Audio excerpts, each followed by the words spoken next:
Hey everyone, what's going on? Thanks for tuning in to Relevant Jukebox, and welcome to a new series on the channel where I go over in like a gauntlet style a bunch of records that came out over the past month that I didn't necessarily have time to touch down upon in a full-length review, maybe some stuff that is new to me, or stuff that slipped through the cracks that I don't want to slip through the cracks for you. And also, as a part of this series and towards the end of the video, I will update you guys on what else I'm currently listening to. You know, stuff that's not a new record, something that maybe just came back into the rotation pretty heavily for me, something that I just got introduced to, or something that I wanted to highlight because I think it's relevant and it's awesome. So stay tuned at the end of the video for the suggestion. Also, if you are new to the channel and you like music content, music reviews, and vinyl, it would be awesome if you could consider subscribing. And if you do like this video, drop a like and share. So sit back and let's get into these reviews here. Starting off here with Dababy. Blame It On Baby is the name of his newest release over here. And, you know, this album just kind of solidifies what my overall opinion is still on Dababy, that he's pretty much one of the most generic rappers going on nowadays. He's still hopping on similar type production, giving us the same recycled kind of tough guy flow, and believe it or not, he actually tries to sing on this album, and if you can imagine how that goes over, it is not too good, making this pretty much the worst Dababy record so far, in my opinion. Newest album from Thundercat, It Is What It Is over here, was kind of a disappointment, I think. Overall, it just isn't really anything new going on whatsoever from Thundercat's standards. He is still a virtuoso of the bass guitar, obviously, so if you do enjoy his playing, I'd say check this out. However, the singles were the best tracks. There's really nothing else in this that really is interesting. So this is the newest album from Nathan Fake, who is an electronic producer, and this album over here is a pretty cool electronic release that blends a lot of elements of IDM in there. It's pretty colorful, there's some cool textures woven in as well. However, from a songwriting aspect, I didn't really pull out anything too much from this release that I could find unique or put like a different kind of spin on this style of genre. But I mean, if you go way heavy into electronic music, specifically stuff that comes out of Warp Records, I think you should give this album a listen. You might like it more than I did. Singer-songwriter Laura Marling has a new album out, Songs for Our Daughter, which was a really pleasant surprise. Really beautifully written album here that's very pleasant on the ears. I will say the record kind of falls off a little bit towards the end. It just kind of gets slower and slower. But yeah, when she sings out, you know, love is a sickness cured by time.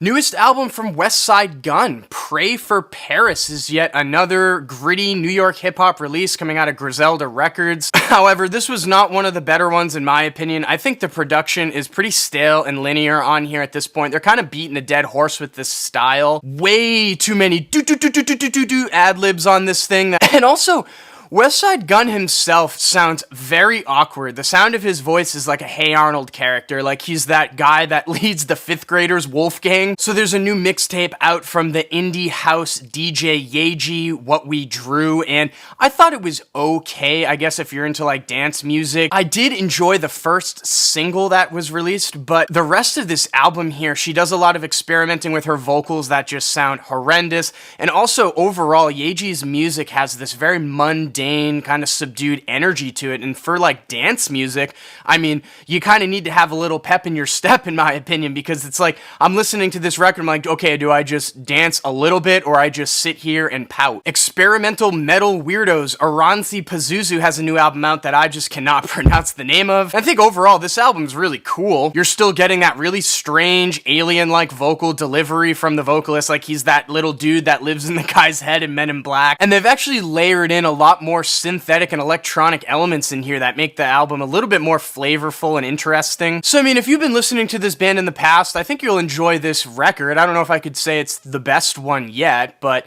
if you've also been listening to their other side project, Waste of Space Orchestra, you should probably check this out. Shabazz Palaces have a new album out, The Dawn of Diamond Dreams, and they are an experimental hip-hop duo that I have been really intrigued by over the years after hearing Black Up when that came out. I mean, this new album over here just unfortunately has all that original appeal sucked out of it. The production is way less abstract and left field and almost basic sounding, and that certainly does not lend a helping hand to the flows on here, because they just sound awkward as hell on the mic. Ed O'Brien, the bassist of the famed band Radiohead, has a new album out, Earth, over here, and you know, good for Ed for finally getting some of these ideas out of his head, as I'm sure he was built up over the years, not really having his own creative outlet. But the results are like just okay, honestly, and the vocals just really stop it for me. He just sounds like a poor man's Tom York. Sorry. And finally, rounding up this batch of records, the newest from Black Dresses, Peaceful as Hell,